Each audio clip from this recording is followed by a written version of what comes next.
Okay, now we're in the sign of the Virgin that it's going to declare to the world that Messiah is the bread of life. So you ask, well, how does a virgin represent Jesus as bread of life? And you have to remember that the virgin had to go to Bethlehem to bear the child and to give birth to the child. And Bethlehem means house of bread. Okay, that's one. The other is the name of the major star in the Virgo constellation is branching grain. Okay? So grain is in there. And then we're going to find out more about him being the bread of life. There's three other signs, and one of them by the world is called Coma Berenice. Coma is a Greek word for hair. Before Berenice, it was another Greek woman. These myths and these gods that come into play are not what these names were intended to be. But that name Coma is repeated many times in the past. And the word Coma, if it was a Hebrew word, that sounds like the word Oma, which is transliterated to us in English. When we say the manna measured in an omer, as in the Bible, that word omer is Hebrew for daily portions measure of manna, or also bread. And that is very significant because an omer of bread, it was placed in the ark. For all we know, and I believe it's still in the ark, and I believe that the ark happens to be buried somewhere underneath Mount Calvary, as a Christian archaeologist has found. His name was Ron Wyatt. There's two main points. One is it still exists, and it still has not molded or anything. It is still fresh manna, just as the day that they put it into the ark for a testimony unto all generations. That's the first point. The second point is, more so than that, is that the bread of life has come to us and is offered to us, that when we eat of this bread, we shall never hunger. So when they ate the manna in the wilderness, they hungered again the next day. Even as miraculous as it is that it came from heaven, and nobody had to sow or reap for it, they just had to gather it. Beyond that miracle, the fact that they still had to do it the next day, the fact that they still got hungry, and this is the bread that when you eat of it, you do not get hungry again. See, that's the main thing. Jesus is the bread of life. Now let's go over to where he's talking about himself as that. That's in John 6. These are the people now responding to Jesus. Our fathers did eat manna in the desert. As it is written, he gave them bread from heaven to eat. Then Jesus says to them, Verily, verily, I say unto you, Moses gave you not the bread from heaven, but my Father gives you true bread from heaven. He's talking about himself now. For the bread of God is he which comes down from heaven and gives life unto the world. Now, that's himself right there. Then they said to him, Lord, evermore give us this bread. And Jesus said to them, I am the bread of life. He that comes to me shall never hunger, and he that believes on me shall never thirst. Okay, now let's go down a little more, and we'll read John 47. And verily, verily, I say unto you, he that believes on me has everlasting life. I am that bread of life. And your fathers did eat manna in the wilderness, and are dead. This is the bread which comes down from heaven, that a man may eat thereof and not die. I am the living bread which came down from heaven. If any man eat of this bread, he shall live forever. And the bread that I will give is my flesh, which I will give for the life of the world. Okay, now it's kind of important that we talk about the sign, the Virgin, Virgo, the Virgin, as a sign in heaven. It's a constellation sign, authorized, I believe, by God in the stars. Virgo, the maiden, the virgin, the young woman. And it's also a sign brought to us by the prophet Isaiah. Let's go to that, Isaiah 7. And he said, being God talking right now, "Hear ye, O house of David, is it a small thing for you to weary men? But will ye weary my God also? Therefore the Lord himself shall give you a sign. Behold, a virgin shall conceive, and bear a son, and shall call his name Emmanuel." So she represents a sign. Now that's a prophecy. Isaiah lived, and when Enoch wrote this, it was even before him, that there is this sign in heaven, both in heaven and recorded by the prophets on the earth, that a virgin, a young woman, implying that has not yet known a man, as Mary has not yet known a man when she conceived in her womb, and she bore a son. He was a son of flesh and blood. He was the Word that was from the beginning, the Word that was with God, the Word that was God, and the Word that became flesh and dwelt among us. And they shall call his name Emmanuel, which means God is with us. Now we have his name as Jesus, or in Hebrew, Yeshua, or Jehovah saves. Jehovah is salvation. That's his name. But we also call him Emmanuel because we say God is with us, and he is within us, and it is because Jesus, Yeshua, is within us. Our salvation, Jehovah, who is salvation, is within us. Hallelujah, what a sign that is. And the sign has come to pass. And this is 2,000 years later, and men still haven't seen and awoken to it. And then later on, he starts talking about him being the vine. And remember, at the communion table, you have the bread and you have the wine. And we are in the season of bread and wine. We're right in the middle of the season. Okay, we're the second of three. We're right in the middle. So the bread is represented by the virgin that has the branching grain, and we have this coma, or the sheaf of wheat, or this omer of the manna sign. Okay? Now we also have a vine. The world sees this again as a centaur. They see the centaur. Okay? That's some kind of Greek mythology thing again. It has been called a vine. The Arabs, for example, called this a vine. Also, the botis, which the world takes to be a bear driver or a herdsman. But in both cases, he's carrying a spear because there's a major star in that sign. Samak ha-Romak. That means in Hebrew a spear imposed, or a spear laid upon him. So anyway, what is he? Is he a shepherd? Is he a shepherd? Is he a herdsman? Is he a bear driver? I don't think so. I think that the Arabs were right again by calling him a vine dresser, or some kind of the husbandman that takes care of the vine. Jesus called himself the vine. 15:1, he says, "I am the true vine, and my Father is the husbandman." So you see how the two signs, the vine and the husbandman, go together.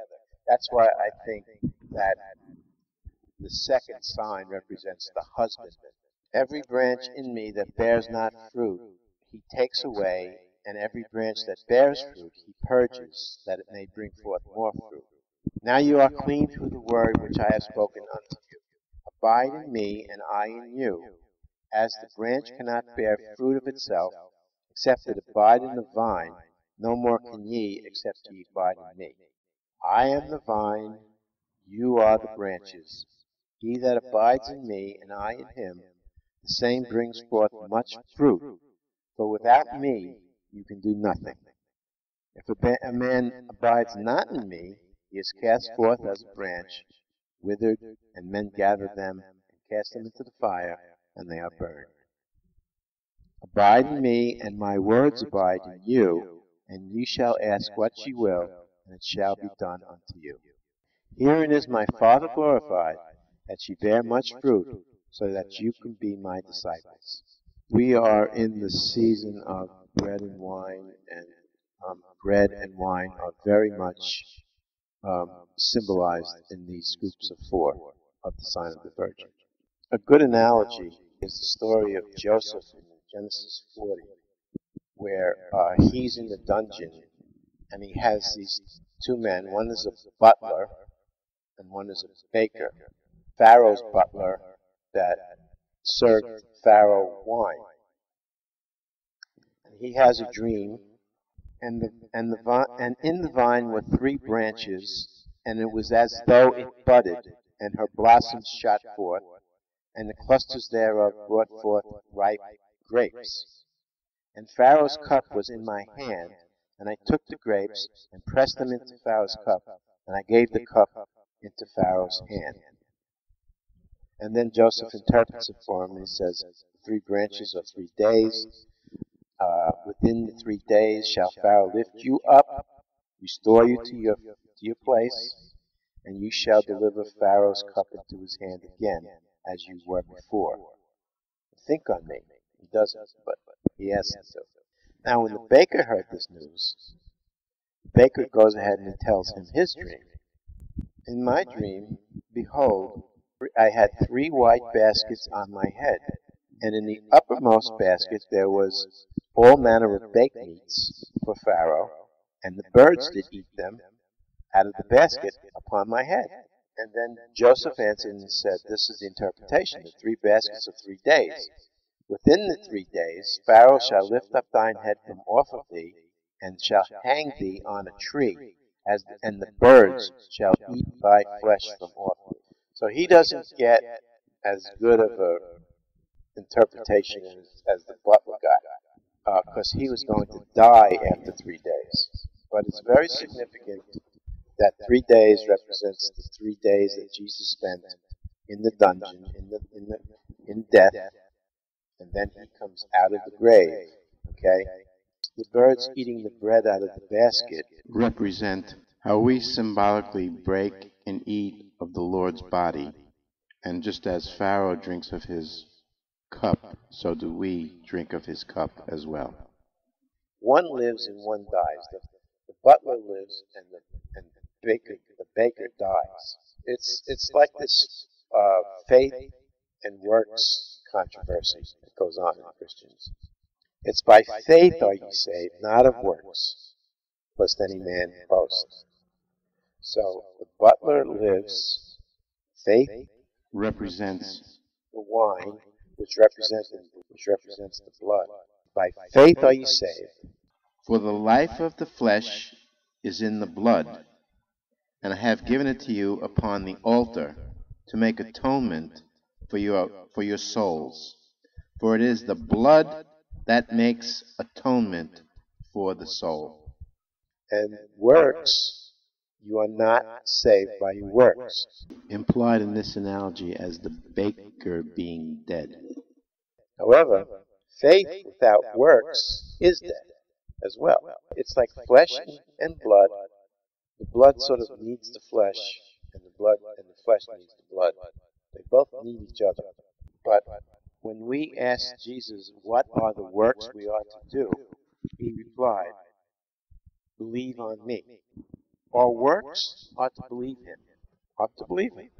Now, if we believe him, then we also listen to him, because we believe that he is Lord of all the earth, and we believe what he said. Otherwise, you cannot bear fruit. Bearing fruit is doing works. The prevailing thought is that we are saved because of what he did, not what we do, and that we believe that he saves us. That's the prevailing thought. That's the life-giving blood of the Testament. Let's go over to Genesis 49:20. Out of Asher his bread shall be fat, and he shall yield royal dainties. Now that's basically saying the same thing twice, because his bread shall be fat, meaning a very rich, heavy bread, as in the bread of heaven is a very rich, heavy bread. When you eat of that bread, you shall never hunger. Okay, that heavy bread. And the second piece of it, he shall yield royal dainties. Royal meaning for a food for a king. It's prepared. Dainties prepared, go into a delicatessen. And there's all this prepared food. It's very tasty and but there was a lot of work that went into it to get it that way. And that is food fit for a king. Okay, the royal dainty. So they both go hand in hand. And he says now, out of Asher. and he shall yield the royal dainties. Not that Asher is going to eat this fat, heavy bread, but he's going to provide this fat, heavy bread. He's going to yield royal dainties for the kings of the world. So that's pretty clear that Asher is related to bread, and this is a sign where bread is definitely in it. Okay, now what gate belongs to Asher? And I would say that would be the fountain gate. Now the fountain and bread and wine, they're found together in Deuteronomy 33. Israel shall then dwell in safety alone. Then he says, the fountain of Jacob shall be upon the land of corn and wine. Also his heaven shall drop down dew. So you see there, dropping down dew as in the way manna came down from heaven. And you see that the fountain is going to be upon the land of corn and wine. And then Zechariah, in that day there shall be a fountain open to the house of David and to the inhabitants of Jerusalem for sin and for uncleanness. So that's that fountain that comes from, after the spear was imposed, water and blood came rushing out. And then that is what we wash and we become clean in, right? We wash ourselves clean in the blood, and we put on his robes of righteousness. All right, so that's fountain. And now also the fountain gate was right near the pool of Siloam, which means the sent. The Father has sent him. The Father has sent to us the bread of life. Now let's go over to the breastplate. Asher was on the north side along with Dan and Naphtali. Okay? Now they were also those three tribes, Dan, Asher, and Naphtali, are represented on the first row of stones in the breastplate with the carbuncle, the topaz, and the sardius. Now the two outer ones are, one's deep red, the carbuncle's a deep red, and the sardius is also a red stone. Right? Asher's in the middle, and he's got the peridot, or topaz. Topaz is the name for an island in the Red Sea where the peridot family of gemstones are mined. Okay, they are green. Reuben stone is a topaz as well, solid green, called an emerald in the breastplate. But Asher's is not a solid green, but it has an amber in it, or a gold or yellow streak. So it's green yellow. And in New Jerusalem stones, it's listed as the chrysoprasos, gold leek, leek being the vegetable. And so it is green and it is gold. It's got the amber green stone. It's very representative of bread because wheat, when it's young and it's growing, is green, and it ends up as being golden. That is where you can see Asher stone is the topaz is this specifically the green amber, and it's more specific in Revelation. And it's the green gold stone. What's the apostle? The apostle is going to be Matthew.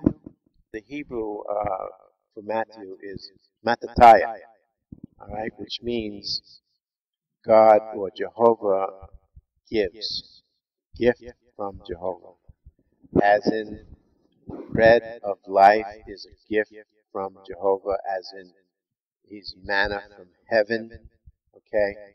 He's like Asher's name, blessing, he's blessings from heaven.